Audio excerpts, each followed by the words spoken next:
بلوچستان میں شورش برپا ہے جبکہ ہمارے حکمران مخالفین کو پچھاڑنے کی تدابیر میں مصروف ہیں۔ حافظ نعیم الرحمن اور ان کی جماعت ہی وہ حقیقی اپوزیشن کا کردار ادا کر رہی ہے۔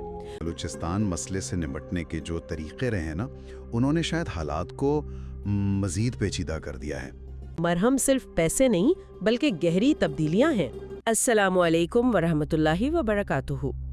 آپ سن رہے ہیں جسارت AI اردو زبان کا پہلا آرٹیفیشل انٹیلیجنس چینل۔ روم جل رہا تھا، نیرو بانسری بجا رہا تھا کہ مصداق بلوچستان میں شورش برپا ہے جبکہ ہمارے حکمران مخالفین کو پچھاڑنے کی تدابیر میں مصروف ہیں۔ ہمارا سب سے بڑا صوبہ کئی دہائیوں سے بدامنی کا شکار ہے، وہاں کے لوگوں میں شدید احساس محرومی پایا جاتا ہے۔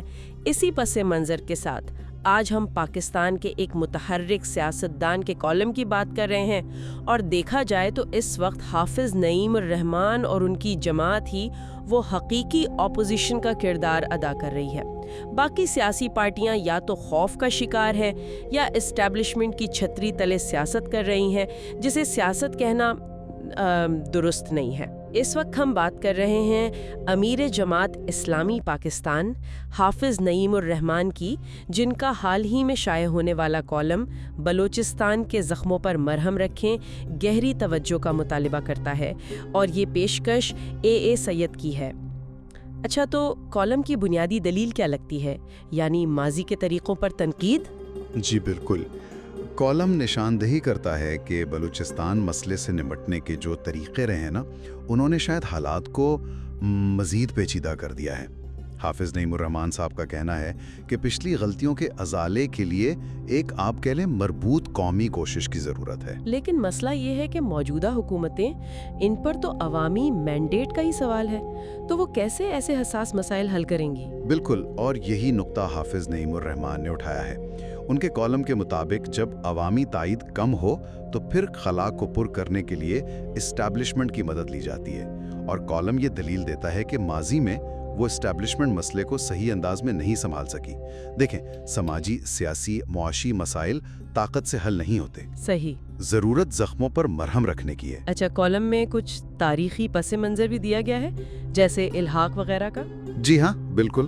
خانہ کلات کے ذریعے الحاق کا ذکر ہے، پھر تقسیم ہند کے فارمولے کا حوالہ ہے کہ ریاستوں کو اختیار تھا۔